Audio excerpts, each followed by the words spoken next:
السلام علیکم ورحمۃ اللہ وبرکاتہ۔ قرآن شفا ہے۔ غم زخم ہوتے ہیں، لوگوں کی باتیں زخم ہوتی ہیں، محرومیاں زخم ہوتی ہیں، گناہ زخم ہوتے ہیں، مایوسی زخم ہوتی ہے۔ ان سب زخموں کو شفا کرتا ہے قرآن پاک۔ یہ اللہ کا کلام ہے، کوئی معمولی چیز نہیں، یہ آسمانی مرہم ہے۔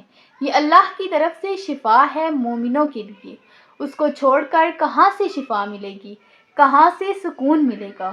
اس کو اگر ہم تھام لیں گے، اللہ ہمیں تھام لے گا۔